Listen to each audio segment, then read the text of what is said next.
Palabra de Dios, palabras de amor han cambiado mi interior. Las seguiré, en ellas meditaré. Sé que en ellas victoria hallaré. Hoy día vamos a ver el capítulo número 12 de Romanos, y vamos a, como introducción, ¿cierto? En este capítulo, Pablo va a cambiar el enfoque doctrinal que se está dando en los capítulos anteriores y presenta, como de una manera mucho más práctica cómo vivir la vida cristiana. Y aquí se nos llama a ofrecer nuestras vidas en sacrificio vivo a Dios, renovando nuestra mente y viviendo en amor y humildad dentro del cuerpo de Cristo. Entonces, Romanos 12 es un llamado a una transformación completa en la vida del creyente. Acá tengo una cita que la encontré bastante bonita que dice: la clave de una vida cristiana productiva y satisfactoria no se encuentra en conseguir más, sino en darlo todo. Entonces, comenzamos. Dice, capítulo 12, versículos 1 al 2. Por tanto, hermanos, les ruego por las misericordias de Dios que presenten sus cuerpos como sacrificio vivo y santo, aceptable a Dios, que es el culto racional de ustedes. Y no se adapten a este mundo, sino transfórmense mediante la renovación de su mente, para que verifiquen cuál es la voluntad de Dios, lo que es bueno, aceptable y perfecto. Yo estoy leyendo la versión Nueva Biblia de las Américas por si acaso. Y entonces, acá habla la palabra de un sacrificio vivo y santo. Entonces, ¿qué es un sacrificio vivo? Un sacrificio vivo es una vida que es consagrada a Dios, y no es un sacrificio físico como eran antiguamente en la ley mosaica.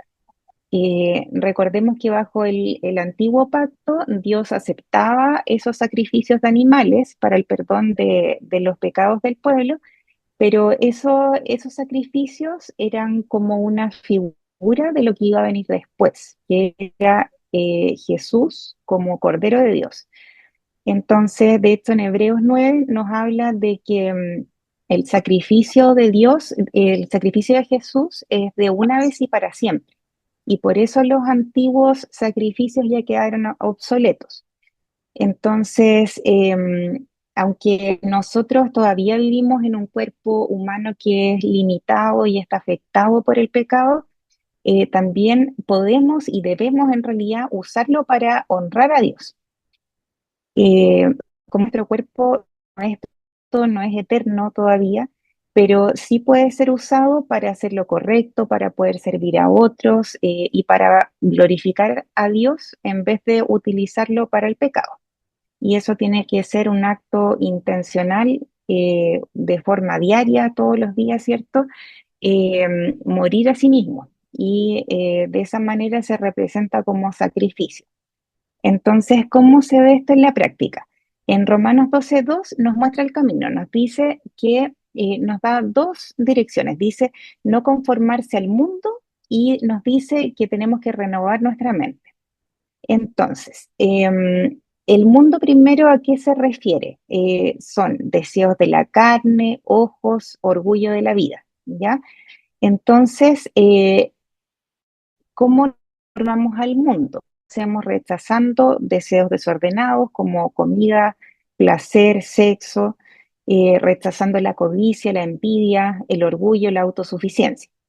Entonces, aquí Pablo conecta el sacrificio vivo con una vida que no se amolda al sistema del mundo, sino que es radicalmente diferente. Entonces, voy a leer en Santiago 4:4, que dice adúlteros, ¿no se dan cuenta de que la amistad con el mundo los convierte en enemigos de Dios? Lo repito, si alguien quiere ser amigo del mundo, se hace enemigo de Dios, ¿ya? Entonces, esto muestra que amoldarse al mundo implica enemistarse con Dios y es un asunto espiritual muy serio, ¿ya? Y no conformarse, solamente si aplicamos el no conformarse, no es suficiente. Debemos ser transformados, dice la palabra. y eso es una señal de alguien que vive en un sacrificio que es constante. Entonces, ¿por qué esto se relaciona con sacrificio? Esto es porque el no conformarse al mundo requiere el morir a uno mismo todos los días. Entonces, un sacrificio continuo de nuestra voluntad, de nuestros deseos, del orgullo, de las pasiones, etcétera. Entonces, vivir como un sacrificio vivo no es algo que sea pasivo, sino que es una vida activa de renunciar a lo malo, así como decíamos, rechazar deseos desordenados, codicia, orgullo, etcétera. También una vida de obediencia al Señor y una vida de transformación, ¿ya? Y todo esto es opuesto a las corrientes del mundo. Entonces, em, tenemos que, ¿cómo lo podemos orar esto, por ejemplo? Es simplemente, Señor, transforma mi mente, quiero llenarme de tu palabra y no quiero conformarme al mundo, ayúdame con fuerza y que no se haga mi voluntad sino la tuya, ¿ya? Entonces, acá un poquito para explicar un poco los deseos de la carne, que, bueno, el mundo dije que eran deseos de la carne, ojos y orgullo de la vida. Eso basado en 1 de Juan 2, 15 y 16. Entonces, los deseos de la carne son todas las cosas que van a apelar a nuestro apetito físico. Ya, por ejemplo, el deseo desordenado por la comida. Obviamente que comer es algo bueno, es algo que nos provee el Señor, ¿cierto? Pero si hay un deseo muy desordenado por la comida, eso puede ser pecaminoso. También por la bebida, por el alcohol, ¿cierto? Por el sexo o cualquier cosa que solamente busca satisfacer el cuerpo, ¿ya? Los ojos, dice, los deseos de los ojos tienen que ver con el materialismo y la codicia también por lo que no tenemos y la envidia hacia quienes sí lo tienen. Y el orgullo de la vida se refiere a cualquier ambición que nos pone a nosotros en el centro, lo que busca engrandecernos a nosotros mismos, eh, y cualquier cosa que nos hace querer controlar nuestra vida sin la dependencia del Señor. Entonces, el ser sacrificio vivo significa rechazar todo esto y vivir para agradar al Señor y no para satisfacer los deseos del mundo, que siempre van a ser contrarios a lo que nos dice el Señor. Entonces, ¿cómo podemos renovar nuestra mente? Renovar la mente es dejar que la verdad de Dios reemplace los pensamientos del mundo y así transforme nuestra manera de vivir. Entonces, la única forma de sustituir el error de la forma de pensar del mundo es sustituirlo por la verdad de Dios. Y la única fuente infalible de la verdad de Dios es su palabra revelada, que es la Biblia, ¿ya? Entonces, la mente se renueva cuando la alimentamos con esta verdad, que es la palabra de Dios. Entonces, ¿cómo podemos hacerlo nosotros?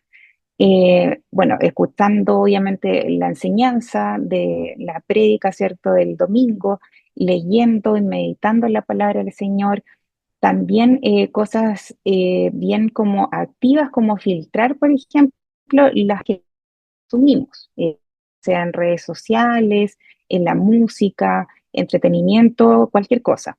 Y así reemplazamos las mentiras también con las verdades del Señor.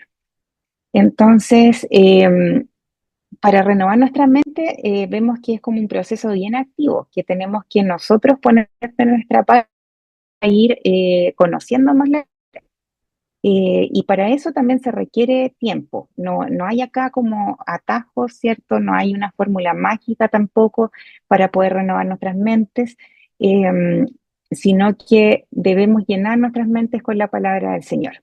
Ya, como Jesús también oró al Padre diciendo, santifícalos en tu verdad, tu palabra es verdad.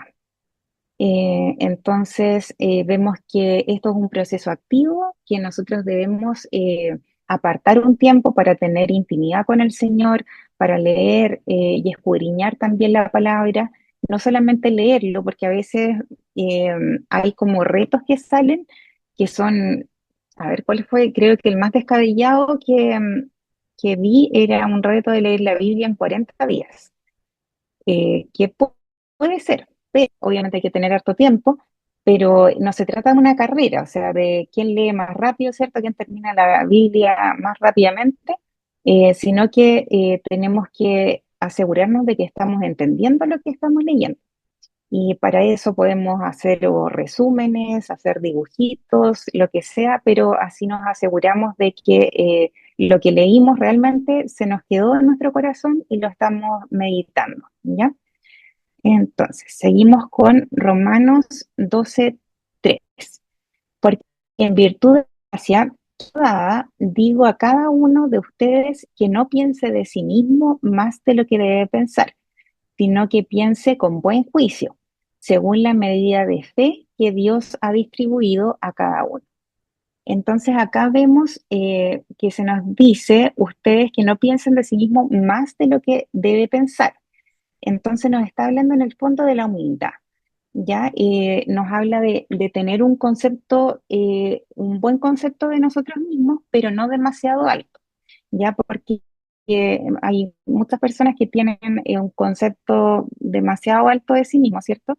Y acá nos hace Pablo una advertencia contra el orgullo, porque como decía, muchas personas tienen una imagen que es como más inflada, por decirlo, de sí mismas, y esto se puede ver en distintas cosas. Por ejemplo, creer que valgo más por mis logros, por mi apariencia, por la educación, por el dinero, porque soy más famoso, etcétera.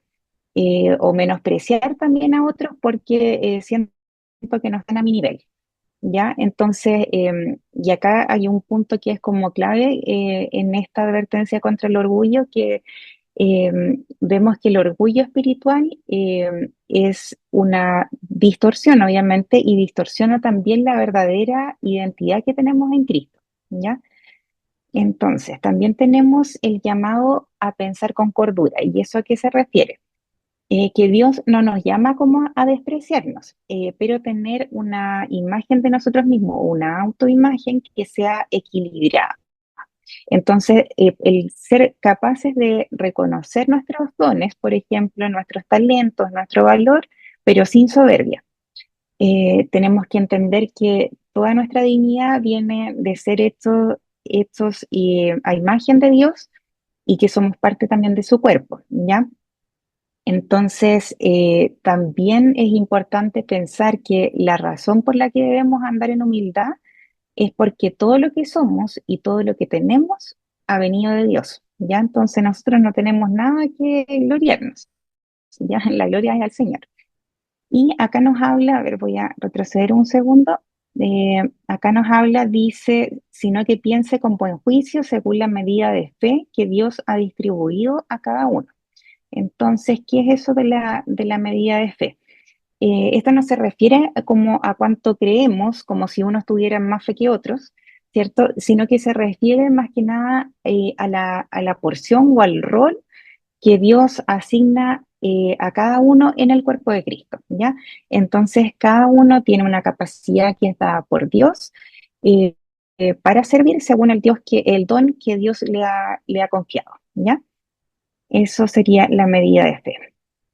Continuamos con los versículos 4 y 5. Dice, pues así como en un cuerpo tenemos muchos miembros, pero no todos los miembros tienen la misma función. Así nosotros, que somos muchos, somos un cuerpo en Cristo e individualmente miembros los unos de los otros. En acá Pablo nos da una imagen que es bien poderosa porque eh, compara, hace como una comparación de la iglesia con el cuerpo humano. Ya vemos que el cuerpo tiene muchas partes, tenemos ojos, tenemos manos, pies, tenemos, a ver qué más, nariz, oídos, tenemos muchas partes, ¿cierto? Pero cada uno cumple una función diferente y asimismo pasa en la iglesia, ¿cierto? Y cada función es diferente, pero es a la vez necesaria, ¿ya? Entonces, en la iglesia, por ejemplo, somos muchos, pero formamos un solo cuerpo de Cristo, ¿ya? Y cada miembro tiene un propósito dado por Dios. Nadie está de más y nadie, por ejemplo, puede decir no sirvo para nada, o lo que yo hago en la iglesia no importa, o no sé, pasa desapercibido y no tenemos que verlo como tan negativo, ¿cierto? Entonces, un ejemplo más concreto es, por ejemplo, quizás tú no predicas, pero, por ejemplo, tienes un don de saber escuchar a las personas que están sufriendo. Entonces, cada miembro tiene una función que es específica y ninguna es innecesaria, ¿ya? Pero nadie puede funcionar solo. Si pensamos y seguimos con la analogía de comparar la iglesia con el cuerpo humano, vemos que, por ejemplo, incluso un corazón que sea demasiado fuerte, ¿cierto? Va a necesitar pulmones, ¿ya? Entonces, así tenemos que, es una buena manera de ver que todos somos miembros de un mismo cuerpo y nuestra cabeza es Jesucristo. Entonces, acá vemos otro concepto que es la interdependencia, que somos miembros los unos de los otros, ¿ya? Nos pertenecemos mutuamente. No solo somos parte de un cuerpo, sino que nos pertenecemos mutuamente. Y lo que hace uno afecta también al resto. Y no podemos vivir la vida cristiana en aislamiento, ¿cierto? Hay personas que, bueno, también en otras religiones se da bastante que de repente se van a vivir a un monasterio, algunos alejados de toda la civilización, pero de esa manera nosotros no crecemos, nosotros necesitamos estar en comunidad, estar en el cuerpo de Cristo, ser parte de ellos.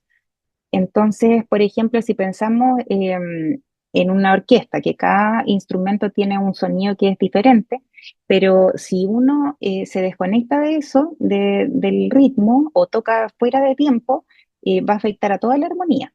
Entonces, así también pasa en la iglesia, que cada creyente tiene un papel que es valioso, eh, y cuando está ausente o está desconectado, el cuerpo no funciona de la misma manera. ¿Ya? Entonces, voy a leer acá Mateo 26:38. Dice, a ver, entonces les dijo, mi alma está muy afligida hasta el punto de la muerte, quédense aquí y velen junto a mí. Entonces, vemos que Jesús eligió vivir en comunidad. Siendo Dios, ¿cierto? Se podría haber apartado, podría haber dicho, yo desde aquí gobierno, ¿cierto? Y no haberse juntado con otras personas, pero él todo lo contrario, eligió vivir en comunidad, él caminó con sus discípulos, compartía sus días con ellos, oraba con ellos, comía con ellos, formó relaciones cercanas con muchos. Y como vemos en este pasaje, incluso en momentos de angustia, como fue en Getsemaní, él pidió compañía y oración, que vemos que dice, quédense aquí y velen junto a mí. No sé, no quiso compartir ese momento de angustia también con personas que él amaba. Entonces, si Jesús, siendo perfecto, vivió en comunidad y buscó el apoyo de otros, ¿cierto? ¿Cuánto más nosotros lo necesitamos? Em, entonces, este pasaje destaca más que nada la necesidad de estar conectados a una iglesia local. No podemos nosotros vivir como miembro del cuerpo sin estar unido al cuerpo. No se puede. Entonces, congregarse no es una opción, sino que es parte del diseño de Dios para nosotros. Y en Hebreos 10 dice, no dejemos de congregarnos como algunos tienen por costumbre. Entonces, eh, vemos que por más que nosotros tengamos algún talento, algún don, no sirve si nosotros no lo ocupamos para edificar al cuerpo de Cristo. No nos sirve si nosotros ese talento o ese don lo ocupamos o lo dejamos para nosotros. ¿Ya? Entonces, continuamos con Romanos 12 del 6 al 8. Dice, pero teniendo diferentes dones, según la gracia que nos ha sido dada, usémoslo. Si el de profecía, úsese en proporción a la fe. Si el de servicio, en servir. O el que enseña, en la enseñanza. El que exhorta, en la exhortación. El que da, con liberalidad. El que dirige, con diligencia. El que muestra misericordia, alegría. Entonces, acá tenemos dones espirituales, ¿ya? Eh, Hay que aclarar, sí, que en la palabra de Dios existen cuatro listas de dones espirituales, ¿ya? Entonces, estos que nombré recién no son como todos los dones que aparecen en la palabra. Tenemos otras listas que están en Primera de Corintios, en Efesios, dos listas en Primera de Corintios y Romanos y Efesios. Entonces, primero es importante distinguir lo que son los dones espirituales y lo que son talentos naturales. ¿Ya? Los dones espirituales son capacidades especiales conferidas por Dios al creyente. Y el propósito de los dones es la edificación del cuerpo de Cristo.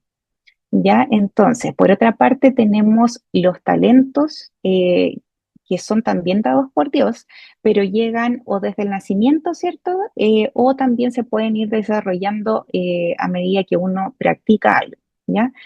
Entonces, tenemos algo que leía que me pareció súper relevante, es que la ignorancia acerca del tema de dones espirituales eh, ha llevado muchas veces a la iglesia a utilizar métodos que son naturales para resolver problemas sobrenaturales. Entonces, eso trae de por medio un gran esfuerzo y sin resultados obviamente efectivos. Por ejemplo, si una iglesia nota que varios miembros están siendo desanimados o espiritualmente se están como enfriando o están dejando de asistir, una apuesta que es natural y humana, sin el discernimiento de dones, ¿cierto? Sería, por ejemplo, ya vamos a formar un equipo de motivación con personas que sean bien extrovertidas, pensando que alegrando el ambiente, ¿cierto?, sería la solución. O organizar más actividades sociales, juegos, cosas para levantar el ánimo. Entonces, ahí vamos a ver que hay mucho esfuerzo quizás detrás, pero los frutos espirituales probablemente no van a llegar, porque estamos haciendo algo por medios naturales sin depender del Señor. Entonces, ¿cómo sería una respuesta espiritual? Comprendiendo el uso de los dones. Entonces, primero, por ejemplo, oramos para buscar la dirección del Señor. Reconocemos que hay personas en la iglesia que tienen don de exhortación, que pueden animar de manera bíblica y profunda a quienes están desanimados. Otros, por ejemplo, pueden tener el don de misericordia y pueden visitar a las personas que están faltando los domingos o alguien que tiene el don de enseñanza puede ofrecer una serie bíblica de esperanza o de cualquier otro tema, ¿cierto? Entonces ahí vemos que es súper importante para la iglesia saber acerca de los dones y que cada uno como miembro también reconozca qué don le dio el Señor. ¿Ya? Acá vemos que Dios se los da al creyente. Todos tenemos dones espirituales, ¿ya? eh, Al menos uno tenemos. Eso es como lo mínimo que podemos tener, ¿ya? Y no tenemos que ignorarlos, tenemos que conocerlos, tenemos que desarrollarlos y también utilizarlos para la edificación del cuerpo de Cristo. Entonces, bueno, también nosotros vamos a dar cuenta de los dones que recibimos. Y la manera de administrar bien y ejercitar también el don es poder ministrarlo a otras personas, ¿ya? Y recordar también que los dones son para que Dios sea glorificado y no para la exaltación del hombre, ¿ya? Porque a veces se pueden querer ciertos dones, pero no son para edificar el cuerpo de Cristo, sino que son para yo sentirme superior o para que acudan a mí cuando tengan problemas, sintiéndome yo que soy como la fuente de solución, ¿cierto? Entonces tenemos que recordar el propósito real de los dones espirituales. Entonces, tenemos primero, acá nos habla la palabra del don de profecía.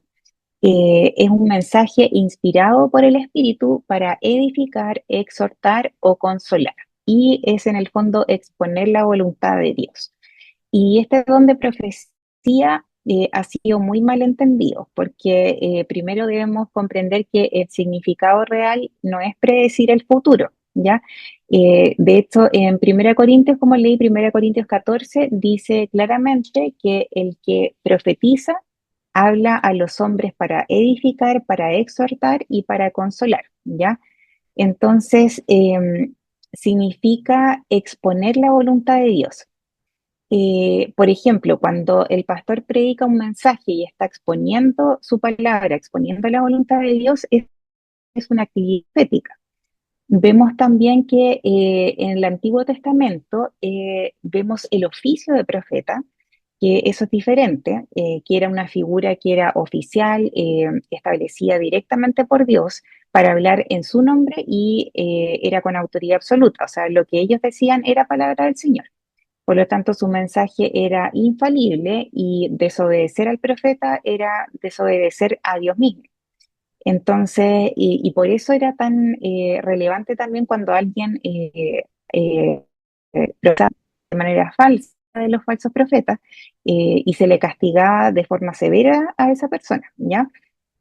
Entonces, el don de profecía es uno de los muchos dones espirituales dados por el Espíritu Santo y vemos que en el Nuevo Testamento la profecía ocurre dentro del contexto de la iglesia.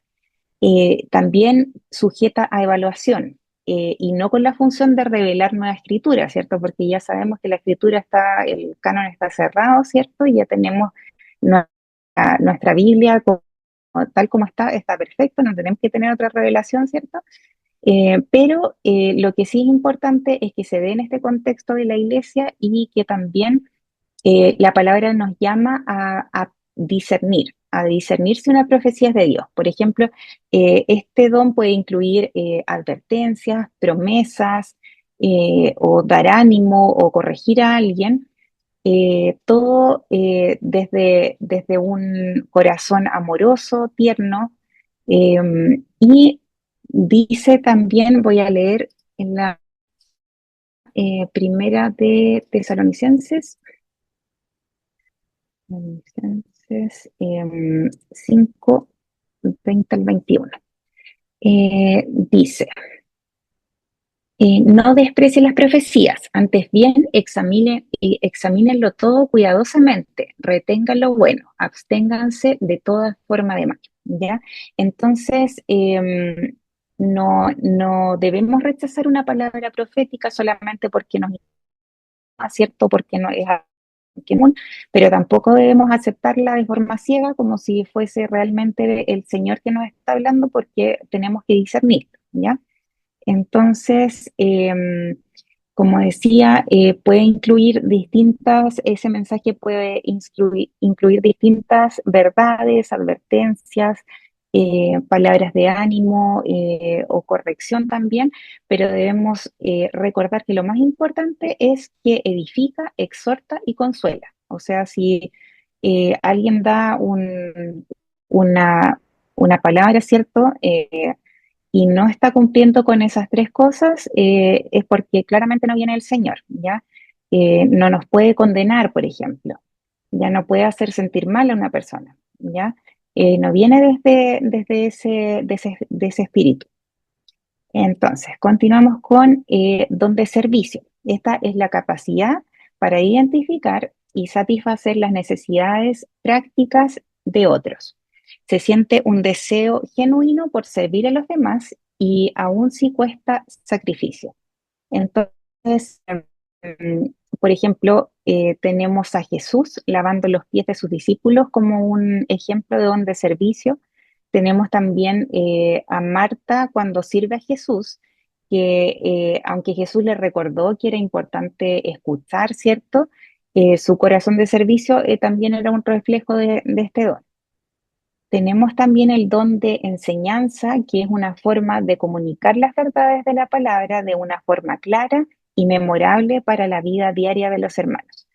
Ahí otro ejemplo que tenemos es un maestro joven que estaba bajo la guía de Pablo, y Pablo le encarga a Timoteo enseñar lo que ha aprendido y transmitirlo también a otras personas. Tenemos también el don de exhortación, eh, que es una gracia especial para animar, corregir y amonestar a otras personas, provocando un cambio en su actitud y comportamiento. Es la capacidad espiritual de confrontar, confortar al abatido, incluir espiritual y moralmente la vida de la persona para que ésta haga o deje de hacer algo. ¿Ya? Entonces, acá también voy a leer en Primera de Tesalonicenses 2, 11 y 12. Dice, saben además de qué manera los exhortábamos, alentábamos e implorábamos a cada uno de ustedes, como un padre lo haría con sus propios hijos. ¿Ya?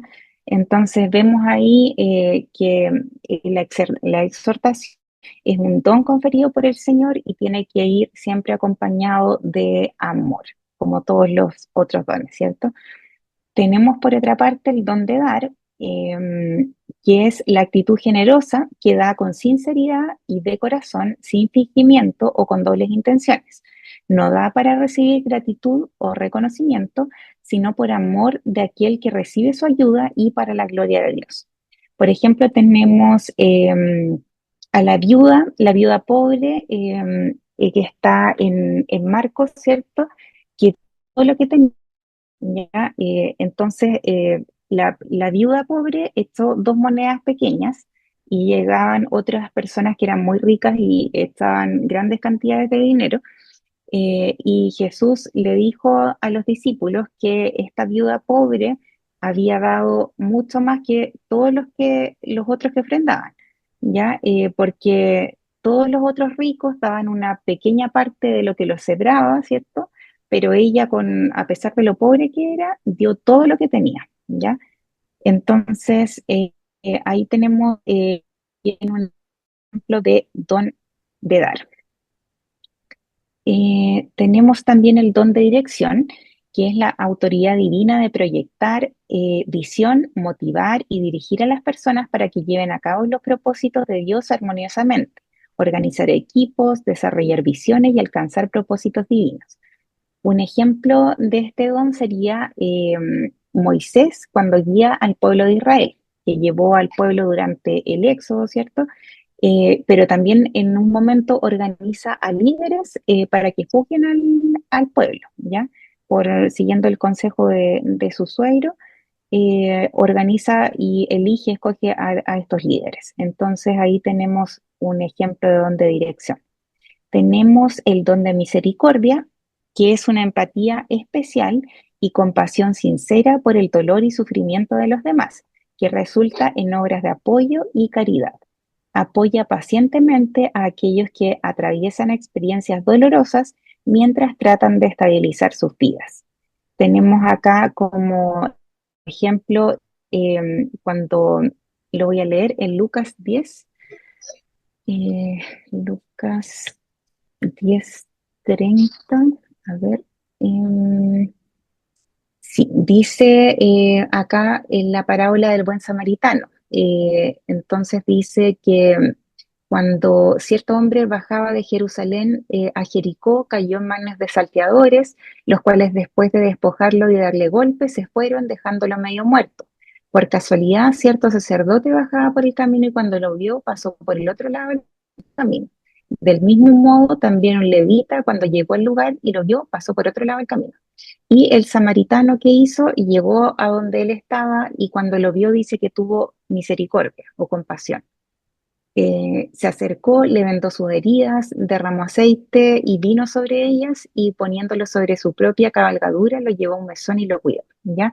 Entonces ahí tenemos un claro ejemplo de don de misericordia. Es importante, bueno, estos son los dones que aparecen acá en Romanos 12. Como les decía, hay otras listas de dones que aparecen en la palabra, y yo les animo a revisar esas listas de dones para que si usted no sabe el don que tiene, pueda también empezar a conocerlos y pedirle al Señor que pueda pueda darle dirección y darle revelación acerca del don que Dios mismo nos da, ¿ya? Y también usarlo obviamente al servicio de la iglesia. Continuamos con Romanos 12 del 9 al 13. Dice, el amor sea sin hipocresía, aborreciendo lo malo, aplicándose a lo bueno.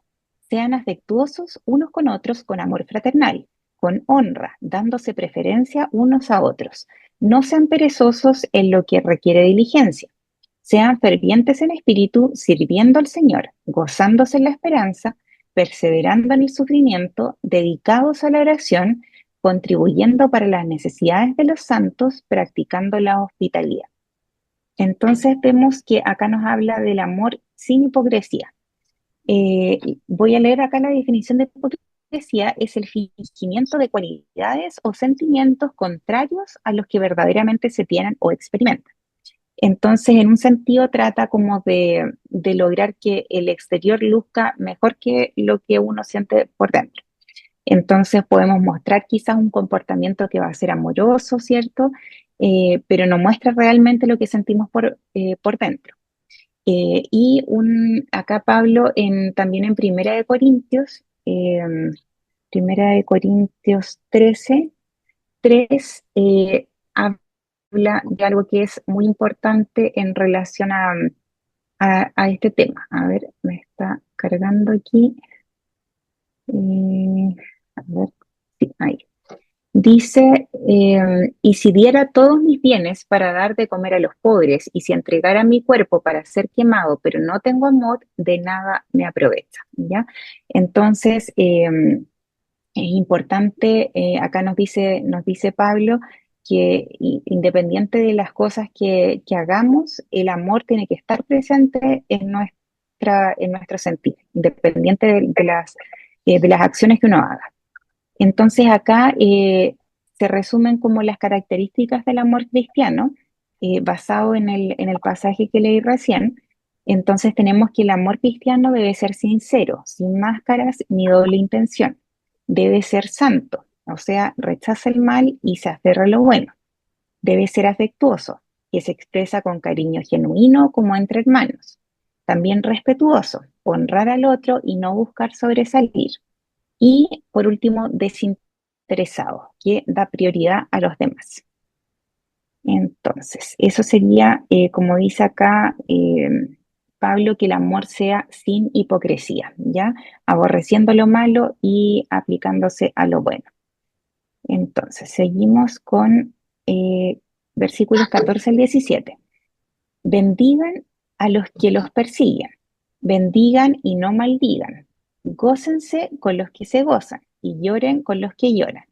Tengan el mismo sentir unos con otros, no sean altivos en su pensar, sino condescendiendo con los humildes. No sean sabios en su propia opinión. Nunca paguen a nadie mal por mal. Respeten lo bueno delante de todos los hombres. Entonces acá eh, podemos ver, eh, podemos ver cómo amar según el ejemplo de Cristo, ¿ya? Y acá tenemos algunas, las aplicaciones que vemos en el pasaje, ¿cierto? Acá están como resumidas.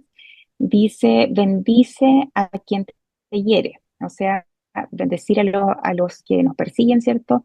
Dice, bendigan y no maldigan. Entonces, esto nos habla del llamado a no responder con odio ni responder con venganza, sino responder con bendición incluso a las personas que nos han hecho daño. Porque en realidad es fácil bendecir a quienes nos bendicen y eso también lo hacen personas que no han conocido del Señor, ¿cierto? Pero sí hay una diferencia importante si nosotros bendecimos a quienes nos maldicen. Eso habla de un corazón también que ha sido transformado por Cristo. También tenemos una empatía genuina o verdadera, ¿cierto? Cuando dice, gócense con los que se gozan y lloren con los que lloran. Entonces, acá habla de que el amor verdadero, ¿cierto? Es compartir las emociones con otras personas y celebrar, por ejemplo, los logros de otros sin envidia, poder ser capaces de consolar, si una persona está triste, acompañarla en su dolor. Entonces, de esa manera también podemos gozarnos con los que se gozan y llorar con los que lloran. También dice unidad con humildad. Eso es cuando dice tengan el mismo sentir unos con otros. Entonces, acá habla de poder cultivar la armonía de la iglesia, y para cultivar esa armonía en la iglesia requiere también que pensemos en conjunto, pensemos como un todo y no de forma como individualista, no de forma egoísta. También nos habla de rechazar la altivez. Acá no sean altivos en su pensar, sino condescendiendo con los humildes. Entonces, acá nos dice que este pasaje nos muestra que Dios valora la humildad y que el cristiano no debe buscar como posiciones de superioridad ni tampoco obviamente mirar en menos a otras personas. Em, También dice, no confíes solo en tu opinión. Acá dice, no sean sabios en su propia opinión. Entonces, eso se refiere a que, bueno, la palabra en varios pasajes nos dice que hay sabiduría en el consejo de otras personas. Entonces, vemos que hay un proverbio también que dice, no seas sabio en tu propia opinión, y vemos que tenemos que también dejarnos guiar por otras personas en ciertos momentos, ¿cierto? Obviamente a la luz de la palabra del Señor, y no confiar solamente en la opinión personal, ¿cierto? Encontramos sabiduría cuando buscamos la opinión de múltiples personas. Obviamente personas que sean cristianas, ¿cierto? Y que amen al Señor, personas que sean maduras también espiritualmente, entonces es importante buscar consejo. También nos habla de no respondas mal con mal. Acá nos dice que, bueno, en realidad es como una de las reglas de oro del Evangelio, que dice como volver España, ¿cierto? No, en primera de Pedro dice no devolver mal por mal ni insulto por insulto. Em, También tenemos haz lo correcto delante de todos.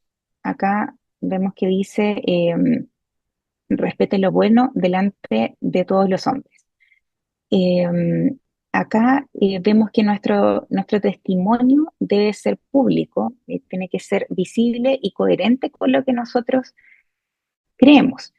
Eh, Incluso las que no son creyentes vean lo bueno de nuestra conducta. Y esto no por tratar de sobresalir, ¿cierto? Pero sí haciendo caso también a la palabra de Dios que nos dice que tenemos que ser una luz delante de los hombres. ¿Ya? Entonces, nuestro testimonio, obviamente las cosas que nosotros hacemos, hablan de cómo está el estado de nuestro corazón también.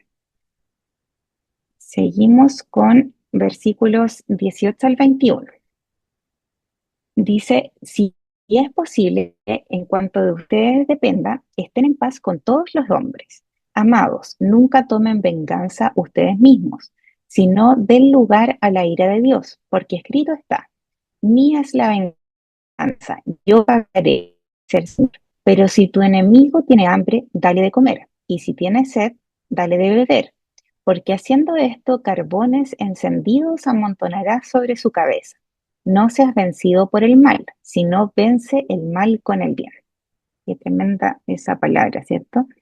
Entonces, esto nos habla de ser pacificadores, no generadores de conflictos.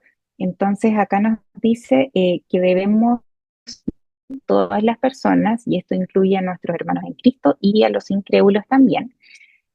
Otra forma de leer este mandato podría ser, nunca acabe siendo el motivo de que no haya paz en una relación con otra persona. Entonces, tampoco esta es como una declaración de pacifismo total, ¿cierto? Sino que Pablo nos dice, nos ofrece dos condiciones que son bastante claras. Nos dice que si es posible y en la medida en que dependa de ti. Por lo tanto, acá se reconoce que van a haber ciertas situaciones en que el conflicto va a ser inevitable. Por eso dice en la medida de lo posible. Por ejemplo, hay personas que simplemente no van a estar interesadas en perdonarnos, pero nuestro llamado es a mantener la paz, independiente y bendecir a esa persona independiente de lo que esa persona nos haga a nosotros. ¿Ya? Entonces nos habla también la palabra de vencer el mal con el bien. Y voy a leer em, Primera de Pedro 2:23. Dice, ¿y quién cuando lo ultrajaban no respondía ultrajando? Cuando padecía no amenazaba, sino que se encomendaba a aquel que juzga con justicia. Entonces acá vemos que Jesús, ¿cierto? Es el ejemplo más claro que tenemos de vencer el mal con el bien. Ya tenemos que comprender que la venganza es algo que le pertenece a Dios. Él dice, mía es la venganza, así lo dice su palabra. ¿Ya? Entonces nosotros no tenemos derecho ni a juzgar, ni tampoco de tratar de hacer justicia con nuestras propias manos, ¿ya? Van a haber momentos en que nos enfrentamos a situaciones que van a ser difíciles, que van a ser quizás para nosotros, para nuestros ojos, van a ser injustas, pero nuestro llamado es a confiar en el Señor y confiar que Él todo lo hace a su tiempo y Él es justo, ¿ya? También tenemos que la amabilidad quebranta el corazón. Em, y el bien, el hacer el bien, hace como, toca en realidad más profundo incluso que la venganza. Porque si nos fijamos en la palabra, voy a volver un poquito atrás, dice, si tu enemigo tiene hambre, dale de comer, y si tiene sed, dale de beber, porque haciendo esto, carbones encendidos amontonarás sobre su cabeza. Entonces, ¿a qué se refiere eso de los carbones encendidos? Esa se refería a una antigua costumbre que era egipcia, sí. Y cuando una persona iba a demostrar su arrepentimiento en público, se colocaba acá sobre la cabeza un sartén con carbones encendidos, ¿ya? Y así representaba el dolor, la vergüenza, la culpa. Entonces, cuando nosotros amamos a nuestro enemigo y también, como dice acá la palabra, proveemos para sus necesidades, la persona quizás se va a sentir avergonzada, va a sentir que eso es algo como contracultural, ¿cierto? Si nosotros a una persona que nos está haciendo mal le hacemos bien, eso puede llevar incluso al arrepentimiento de la otra persona y a poner su corazón menos duro, no al endurecimiento del corazón. Entonces, también tenemos que responder con amor, es la verdadera victoria. El bien vence al mal y no al revés, ¿ya? Eh, y el odio solamente crece si se enfrenta con más odio, ¿ya? El amor desarma el odio, como que lo desintegra, lo vuelve en mil pedazos, ¿ya? Entonces, es algo que va a ser bueno para tanto para nuestro corazón como para el corazón de la otra persona. Cuando respondemos con amor a personas que quizás nos responden con una mala palabra, de una mala manera, tenemos que responder nosotros en amor, con comprensión, con misericordia. Y a veces no siempre vamos a obtener la respuesta que más deseamos, ¿cierto? Pero vamos a estar haciendo la voluntad del Señor, que es lo que nos manda en su palabra a responder con amor. Entonces, como conclusión, tenemos que Romanos 12 nos enseña que la verdadera vida cristiana se manifiesta en una entrega total a Dios, en un servicio humilde en la iglesia y un amor genuino a los demás. Entonces, este capítulo en el fondo nos llama a vivir de una manera diferente, una manera como contracultural, ¿cierto? Y transformada, y de esa manera nosotros podemos reflejar el carácter de Cristo en todas las cosas que hagamos. Y acá tenemos algunas preguntas para reflexionar. Tenemos, ¿qué significa para ti ofrecer tu vida como un sacrificio vivo a Dios? ¿Cómo puedes servir mejor dentro del cuerpo de Cristo con los dones que Dios te ha dado? ¿Cómo puedes demostrar un amor genuino hacia los demás en tu vida diaria?